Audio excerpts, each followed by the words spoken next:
Photo छाड़ी करी काम केंता हिचे तार देले प्रमाण। ट्वीट करी सीधासलख हिसाब केंद्रमंत्री धर्मेंद्र प्रधान को बीजेडी संबलपुर लोकसभा प्रार्थी प्रणव प्रकाश दास। गुटियाड़े रही राज्य सरकार बिजु एक्सप्रेस वे फोटो और तार तले रही NH 55 फोटो।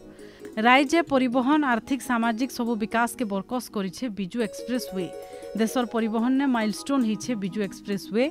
राज्यवासी लगी राज्य सरकार इटा हुचे काम हेले गला 10 बरस धरी करी काम नाई सरबार 55 नंबर NH रो बोलिकरी ट्वीट थी कहिछन संबलपुर लोकसभा प्रार्थी प्रणव प्रकाश दास। गला 5 वर्षे 200 एतका लोकंकर जीवन जाइछे ई NH लागी। 400 एतका दुर्घटना हिचे NH ने बोलिकरी धर्मेंद्र को टार्गेट करिछन बॉबी। सोशल मीडिया ने फोटो छाड़ी करी राज्य सरकार भल काम रो प्रमाण देइछन। ठीक सेंता धर्मेंद्र प्रधान 10 बरस धरी करी केंद्र मंत्री थाई करी भी ओडिसा लागी काणा करिछन बोली प्रश्न करिछन बॉबी दास। राज्यर विकास दिगे केंद्र सरकार काणा पदक्षेप नैछन बोली करी धर्मेंद्र प्रधान को प्रश्न करिछन प्रणव।